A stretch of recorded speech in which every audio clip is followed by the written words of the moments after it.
Radio Alpa, l'alternative. Tic-tac, tic-tac, tic-tac. L'actualité, on en parle Tic-tac, tic-tac, tic-tac. avec Jean-Yves Breteau et son invité. Et mon premier invité politique de la rentrée pour commenter l'actualité, Christophe Arnaudy, secrétaire fédéral du Parti communiste sarthois. Bonjour Christophe Arnaudy. Bonjour Yves. Alors vous revenez de la traditionnelle fête de l'humanité qui se tenait ce week-end depuis vendredi à la Courneuve, en Seine-Saint-Denis. Que retenez-vous de ces 3 jours pour refaire le monde, puisque c'était le thème de cette édition 2016 ? J'y suis depuis mercredi dernier. Là, je peux dire que j'ai fait le plein de fraternité. C'est une fête où vraiment on a senti qu'on pouvait construire de grandes choses avec le peuple présent. On le redéveloppera certainement après. Ça a été l'occasion tout d'abord de soutenir le journal L'Humanité. Qui est en difficulté. Qui est en difficulté parce qu'il veut préserver son autonomie. C'est les lecteurs qui financent le journal de l'Humanité. Et puis derrière, c'était l'occasion aussi, nous, PCF, de lancer cette grande consultation citoyenne, le temps du commun. Et ce sont des dizaines de milliers de questionnaires que nous avons recueillis pendant ces quelques jours. Alors 450 000 personnes se sont rendues à ce rassemblement qui est à la fois festif et politique.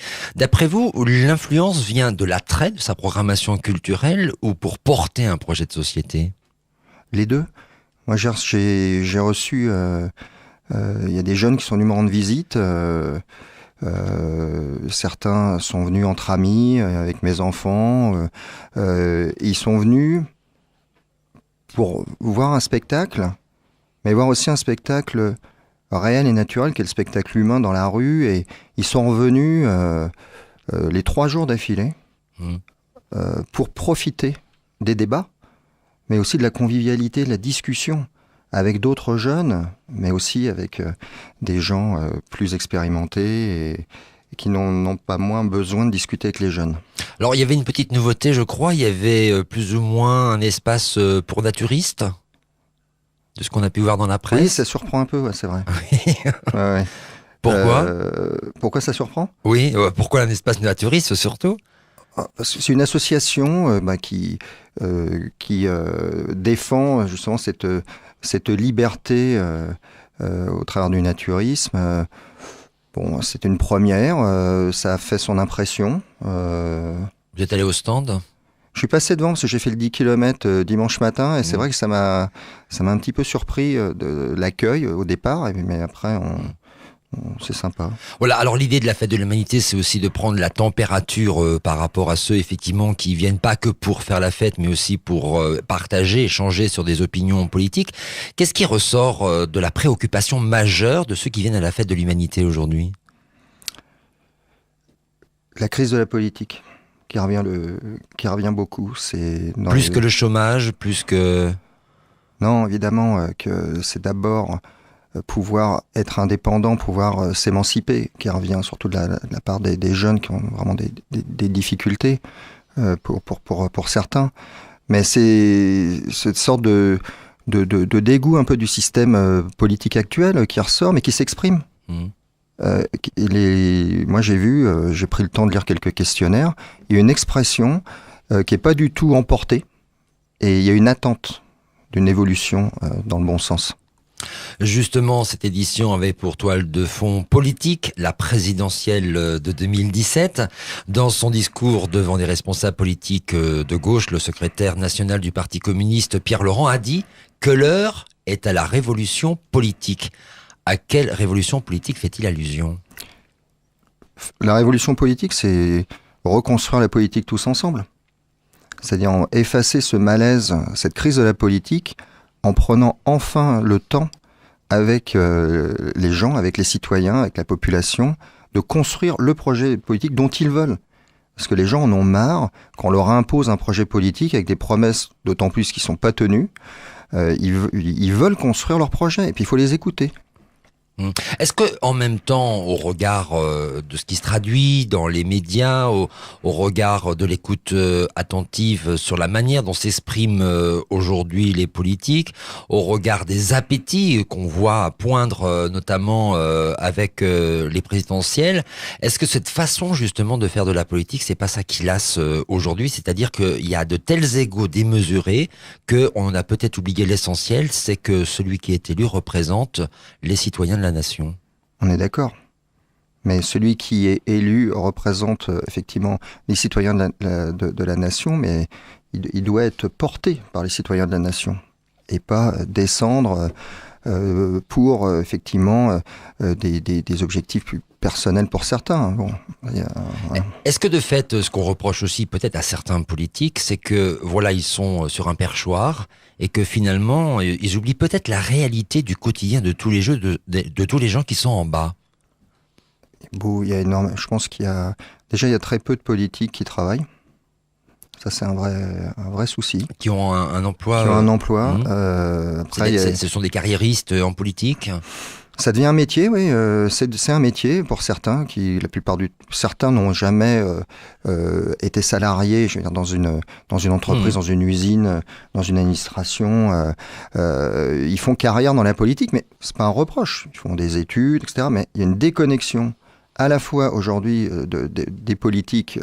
Et de ceux qui les suivent et qui sont là pour les conseiller. Et on en arrive aujourd'hui à, comme on l'a vu aux élections au partiel, qui ont été remportées récemment, 70% d'abstention, il n'y a pas de quoi se glorifier. Donc il y a un vrai malaise. Alors c'était sur les départementales de la Sarthe, le canton d'Allonne. Donc voilà. Pour parler aussi des politiques, vous parliez de carrière politique.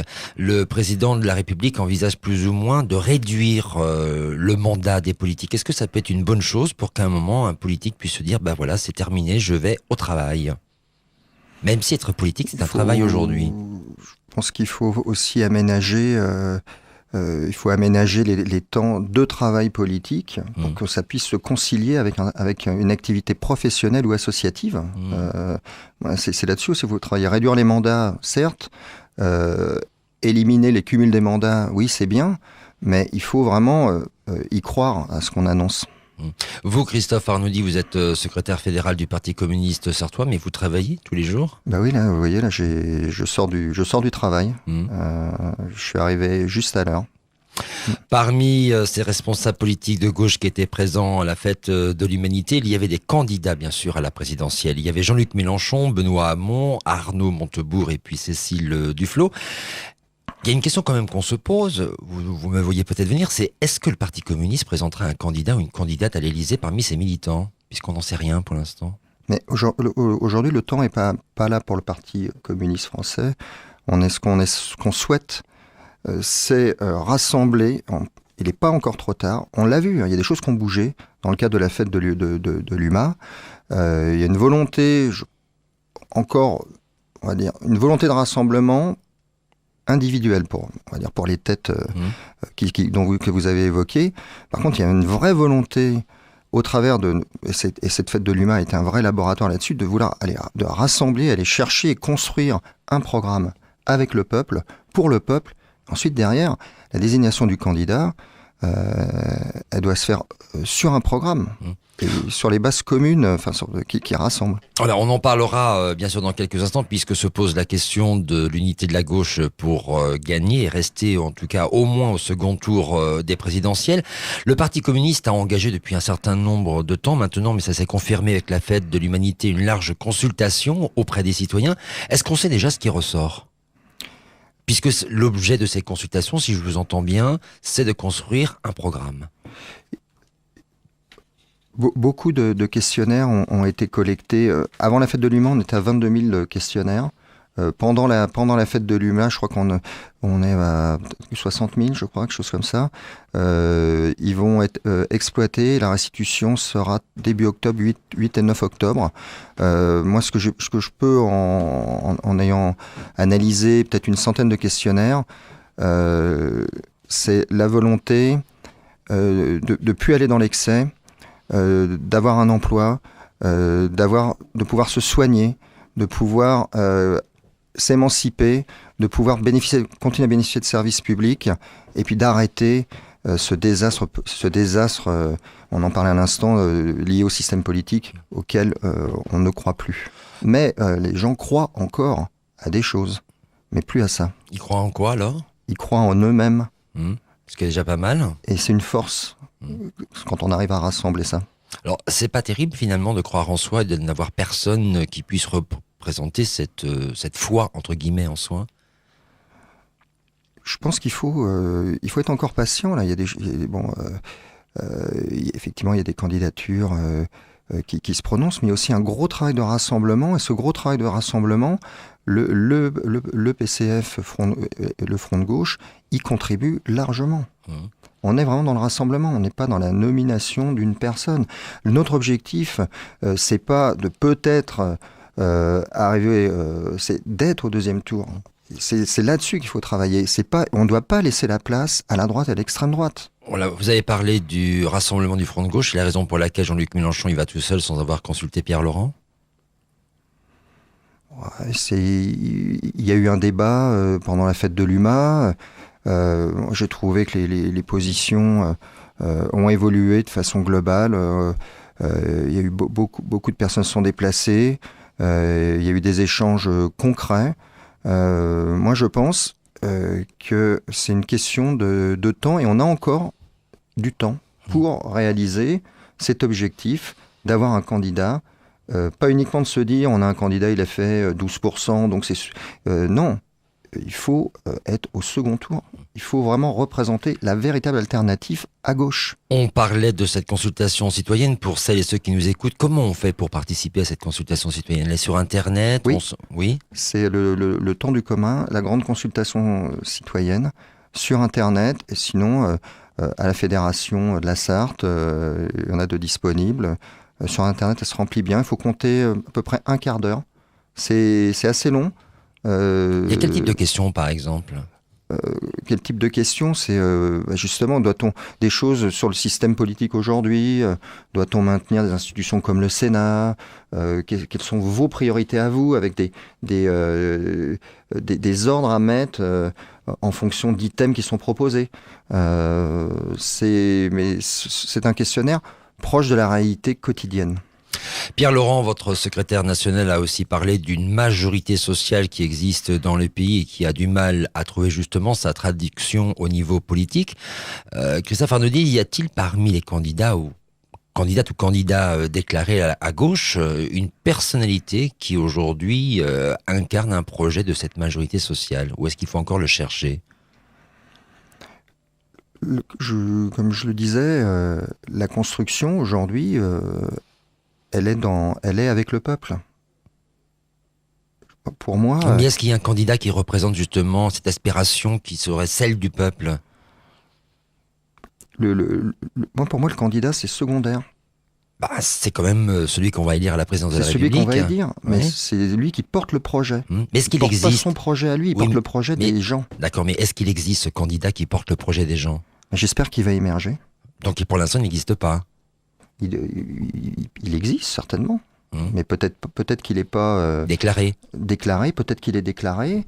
Peut-être qu'il va venir. Peut-être que ça va être quelqu'un qui aujourd'hui n'est pas dans la sphère politique, mais je ne sais pas qui le désignera. Nous, après cette grande consultation citoyenne, il va y avoir une votation citoyenne pour définir réellement un programme. À partir de là, j'espère que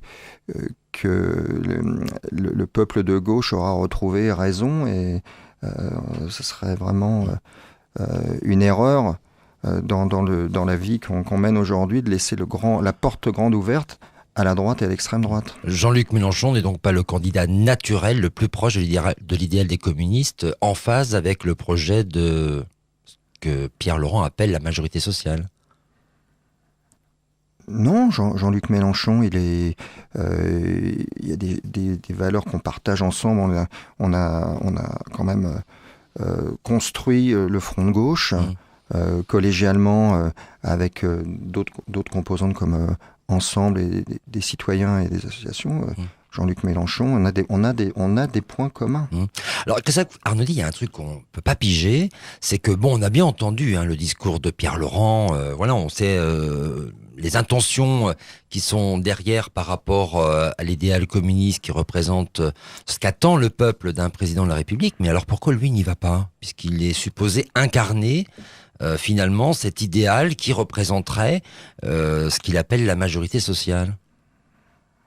Parce qu'on souhaite que le projet soit porté par les citoyens et pas que par... Oui, mais il y a bien un moment où parti. il faut que quelqu'un soit désigné pour représenter les citoyens. Ouais, mais justement, on propose une alternative à tout ça. Et c'est vrai qu'aujourd'hui, le tissu politique a du mal à le comprendre. On veut inverser... Ah bah même nous, on comprend pas. Ouais, on veut inverser le processus. Oui, mais comment inverser? Aujourd'hui, c'est très facile de dire, voilà un candidat, c'est plus difficile de construire un projet. Et ça il faut que les politiques ils s'y remettent. Mais pourquoi? C'est pour ça qu'il n'y a plus personne qui va voter. Pourquoi Pierre Laurent ne représenterait pas ce projet qui est en construction?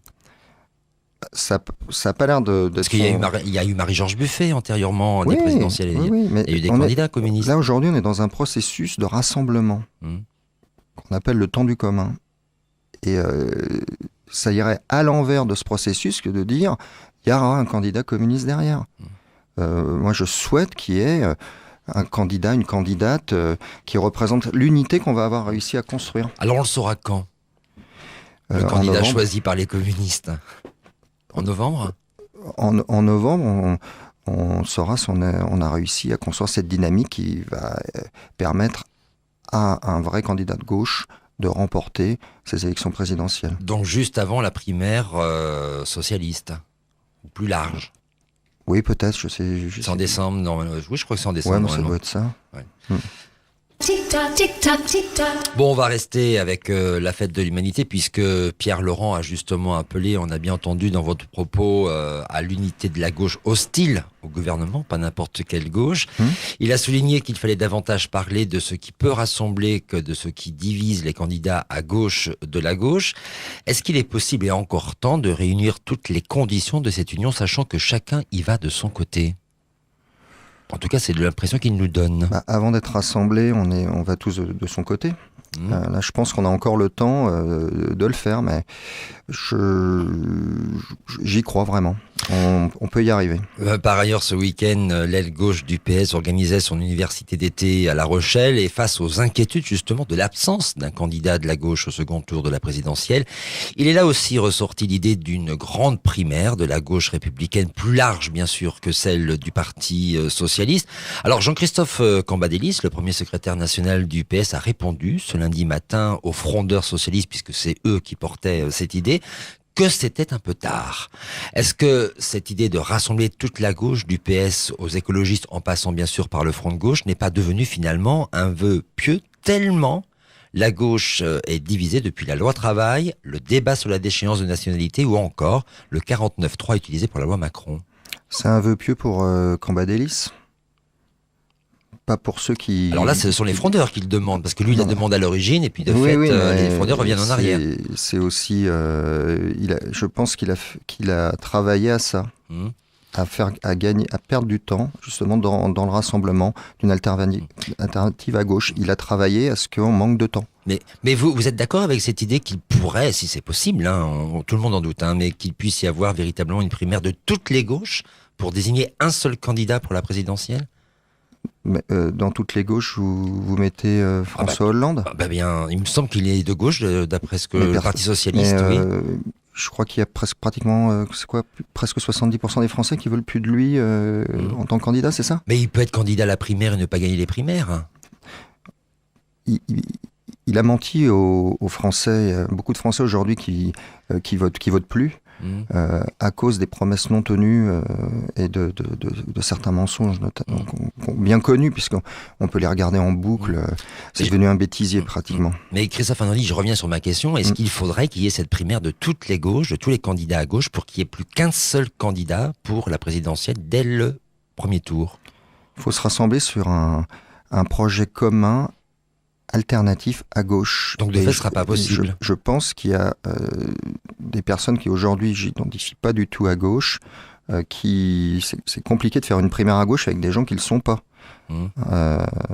qui sont pas à gauche. Est-ce que vous partagez finalement ces craintes de voir la gauche éliminée du second tour de la présidentielle ? C'est plus qu'une crainte, c'est une peur. C'est quoi derrière l'alternative ?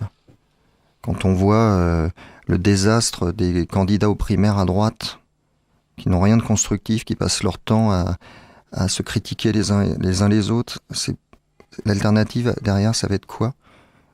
Bon, en même temps, la gauche de la gauche quelque chose qui peut effrayer. Moi, j'ai envie de quelque chose qui permettrait de construire.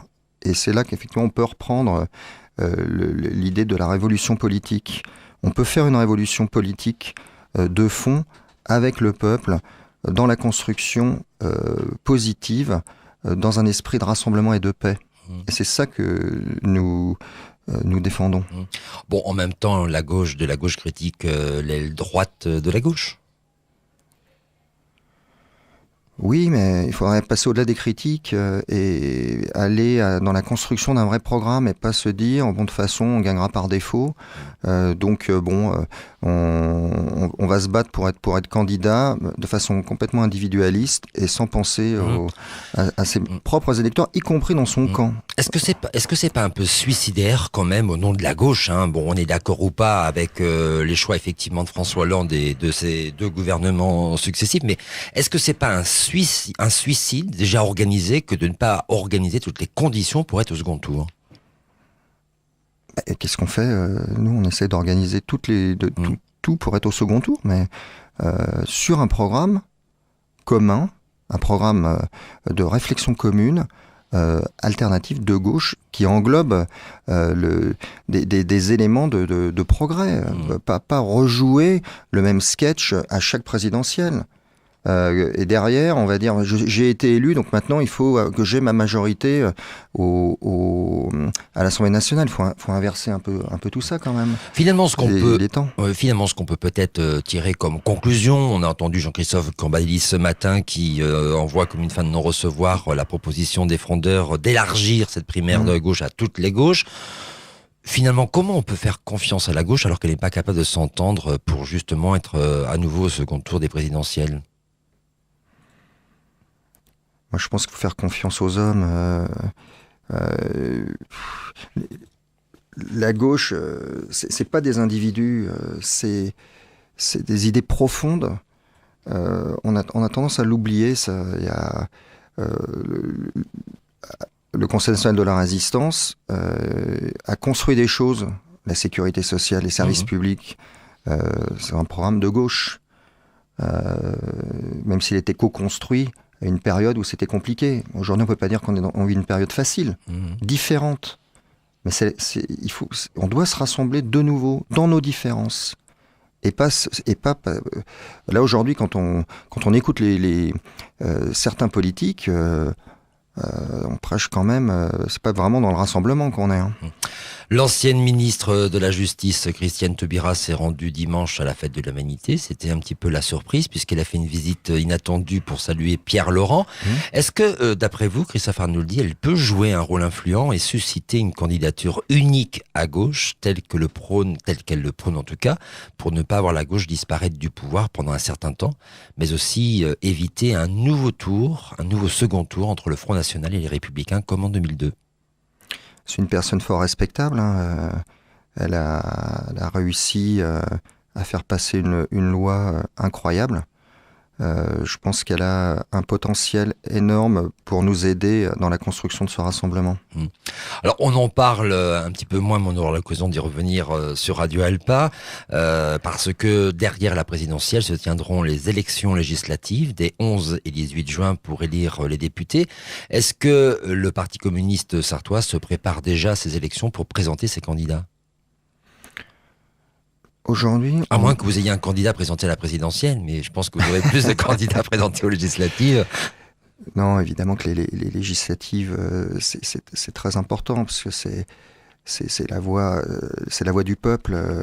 D'ailleurs, on a évoqué tout à l'heure le professionnalisme politique. Je crois que il faut vraiment que les futurs candidats communiste ou pas, ait conscience de ça, de ce niveau de responsabilité. Là aujourd'hui on travaille dans le même esprit.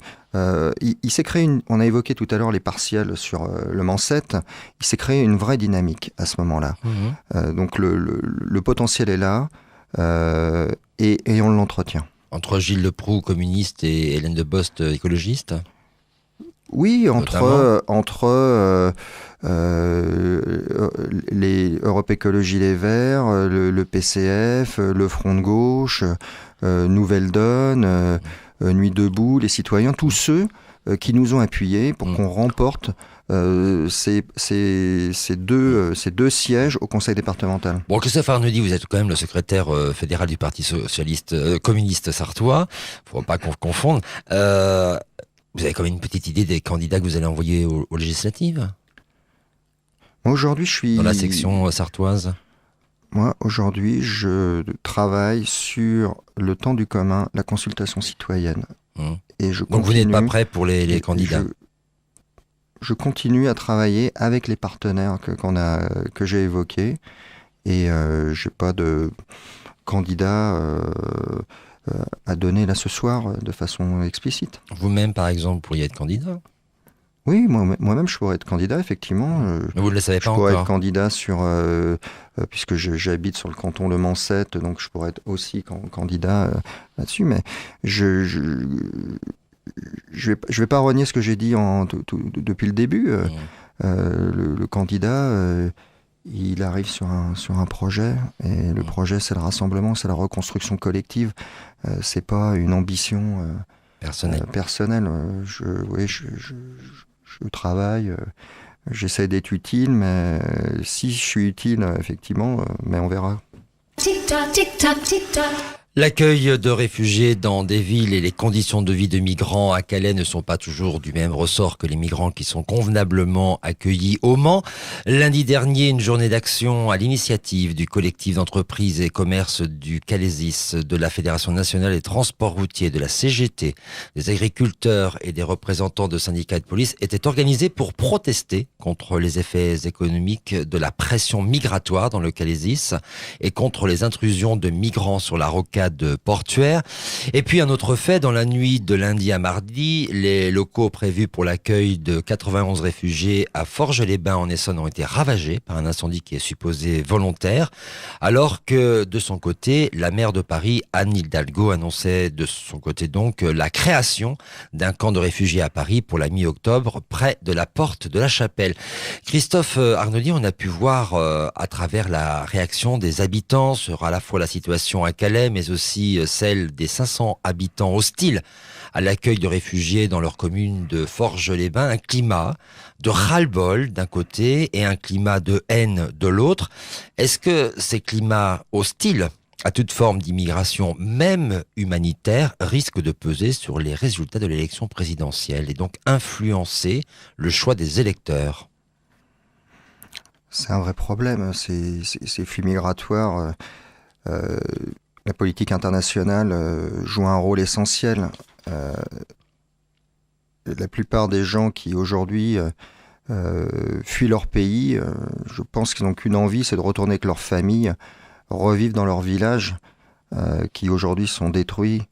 Alors ça on le sait, mais ouais. Cependant à un moment il faut quand même que nous prenions nos responsabilités par rapport à l'accueil, et on voit que certains habitants sont hostiles. Comment on règle cette question-là en tant que politique? Il faut régler ça bien en amont déjà, parce que qu'est-ce qu'on a fait aujourd'hui pour empêcher tout ça? On continue à faire la guerre. Alors certes, mais il y a une situation qui est bien réelle et qu'il faut être pragmatique pour gérer la situation. Mais aujourd'hui, les conséquences, on les paye, et on comprend que les gens soient en colère. On comprend aussi que d'autres, inversement, vont vouloir accueillir des migrants. Mais c'est compliqué, et c'est pas fini, parce qu'il n'y a pas que la guerre, il y a le réchauffement climatique, il y a déjà des gros flux migratoires sur l'Afrique qui causent des dommages importants, humains, des guerres, des nouvelles guerres. Il faut vraiment que les pays qui se disent, on va dire, qui se vantent d'être avancés, d'avoir des nouvelles technologies, qui vendent d'ailleurs sous forme d'armement à l'étranger, qui se réveillent sur ce sujet-là. Et je pense qu'effectivement, la maire de Paris a une expression forte. Si je vous en parle, c'est qu'on a vu ce qui s'est passé pour Angela Merkel, qui a payé finalement ses choix humanitaires d'accueillir les flux migratoires. Est-ce que ça, quand on est candidat à une élection, c'est pas quelque chose qui pèse sur notre conscience? C'est-à-dire qu'à la fois, il y a cette responsabilité humanitaire, humaniste, de prendre soin de ceux qui souffrent, et en même temps, un peuple bien qui dit, mais nous, on n'en veut pas chez nous. Nous défendons les valeurs de la solidarité et de l'entraide, pas de l'opposition des peuples les uns contre les autres. Il faut trouver des solutions. On trouve des solutions économiques que je ne partage pas du tout, qu'on appelle la mondialisation. Pourquoi on ne pourrait pas trouver des solutions de ce type-là pour apaiser les choses dans le monde et éviter de tomber dans des extrêmes pareils? Surtout apaiser ceux qui sont hostiles à l'accueil de migrants dans leur pays. Ouais, mais il faut que les gens sentent qu'il y a des issues derrière et qu'il y a des choses qui sont prises en compte et qu'ils se sentent respectés eux-mêmes. Mais c'est pas en mettant de l'huile sur le feu comme certains politiques à responsabilité qu'on va s'en sortir. Vous comprenez cette peur de l'étranger qui nous prend quand même de plein fouet en France en ce moment, tant à la fois sur la question des migrations que l'accueil de réfugiés, mais aussi de ce qui se passe par un islam radicalisé avec les attentats à Paris? Je pense qu'il faut arrêter de se diviser là-dessus. Là, je vais parler dans l'instant. J'ai passé 3 jours à la fête de l'UMA, 4. On était tous rassemblés, quoi. Il faut arrêter de stigmatiser les choses. On rajoute de la haine à la haine, et les gens n'en veulent plus de ça. Et moi, j'ai senti les gens détendus à cette fête de l'UMA, avec une envie de partager, quelle que soit leur couleur et leur situation. Tic-tac, tic-tac, tic-tac. À l'issue d'une réunion de crise à l'Élysée qui se tenait ce lundi matin sur l'avenir d'Alstom, François Hollande a fixé comme objectif le maintien des activités ferroviaires à Belfort.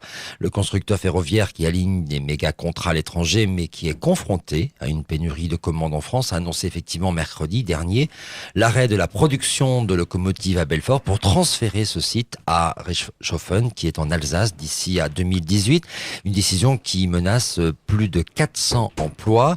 Alors l'État siège, faut le rappeler, au conseil d'administration du groupe avec 20% des droits de vote. Est-ce qu'il peut, d'après vous, Christophe Arnaudy, influer sur la décision du groupe Alstom alors qu'il est minoritaire? Je crois que l'État doit prendre ses responsabilités comme il aurait dû les prendre avec ArcelorMittal. Là aujourd'hui, il y a une chose qui me gêne dans le positionnement de François Hollande, c'est que la même personne qui fait voter la loi El Khomri dans l'été, en juillet, là, c'est-à-dire la loi qui va permettre d'inverser les normes et de permettre aux entreprises de faire des accords d'entreprise qui peuvent aboutir sur n'importe quoi dès l'instant où ils sont signés par une organisation pas forcément majoritaire.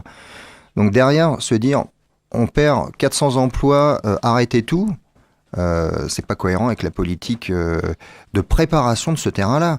Là, ça pose la question sur des domaines comme ça, d'une part de la mondialisation, qui est vraiment, on voit bien que ça dérange plus personne de toucher du CICE dans un pays et puis de transplanter, voire de supprimer 400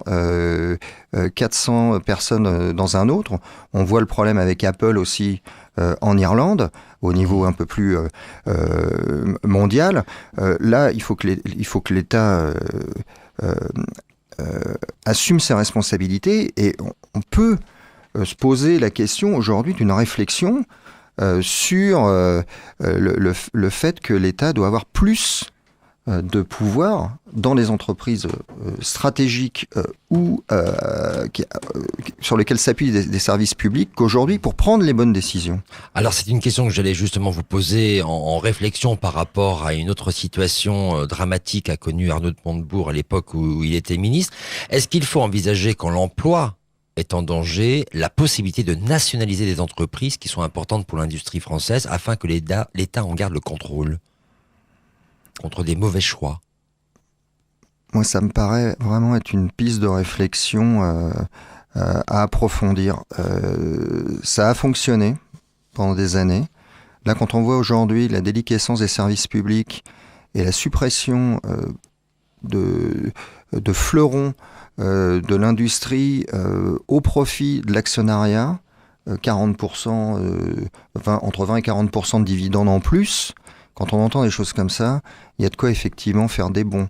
Et par contre, il ne suffit pas de faire des bons, il faut agir. Et je crois qu'effectivement, la solution que vous évoquez, après il faut voir dans les différents secteurs, mais déjà les secteurs qui touchent les services publics,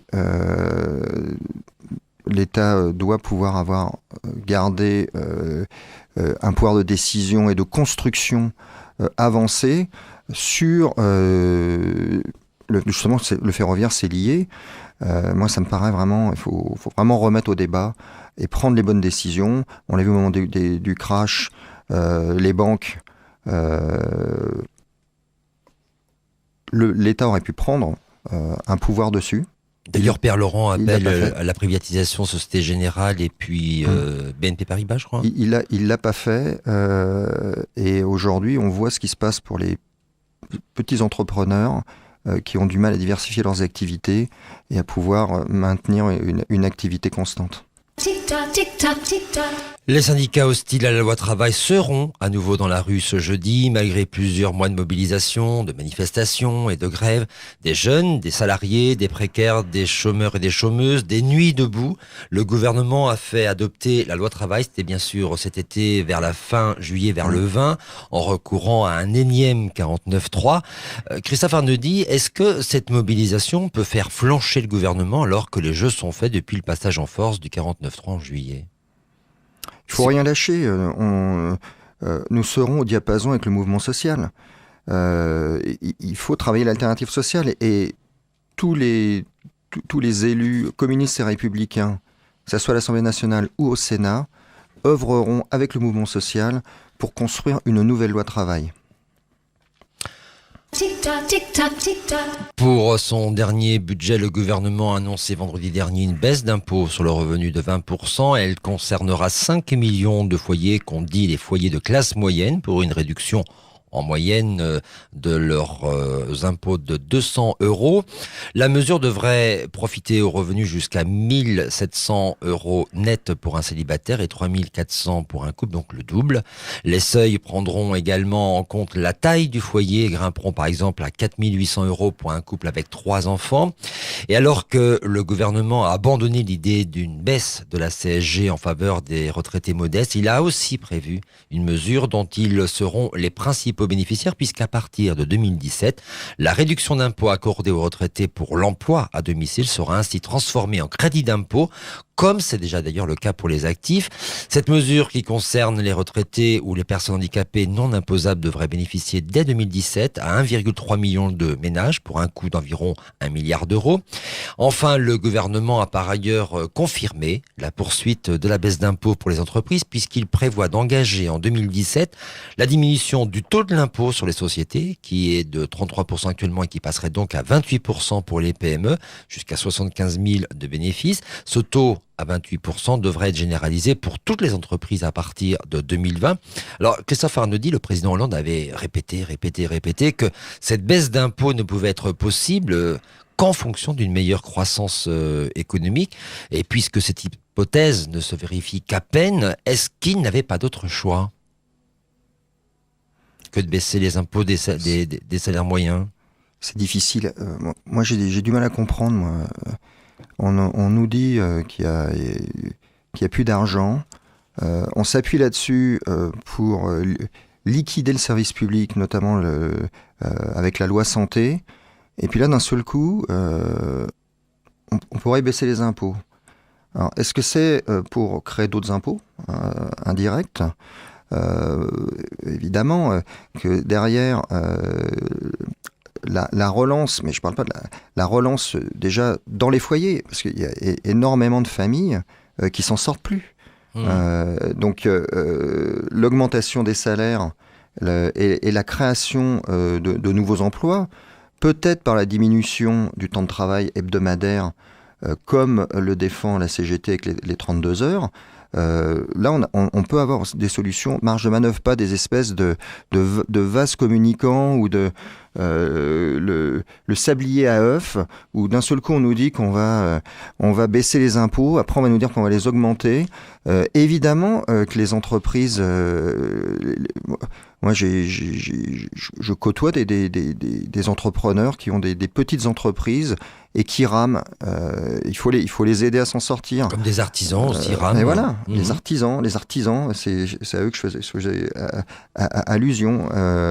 Il faut effectivement les aider, mais là ce qu'on constate aujourd'hui, c'est que ceux qui rament, ils n'arrivent pas à avoir ils sont pas soutenus par les banques, et ceux qui encaissent, c'est ceux qui font les plus gros profits et qui distribuent des dividendes à leurs actionnaires. Et les artisans et les petites PME, elles ne distribuent pas des dividendes à tour de bras comme ça à leurs actionnaires. Aujourd'hui, elles essayent de payer les salaires de leurs ouvriers et de leurs techniciens pour pouvoir continuer à avancer. Donc tout ça, ça rejoint, ça alimente encore plus la crise de la politique. Merci Christophe Arnaudy d'avoir commenté l'actualité de la rentrée sur Radio Alpa 107.3 pour un nouvel horaire, puisque cette émission est désormais un rendez-vous à partir de 18h15 chaque lundi.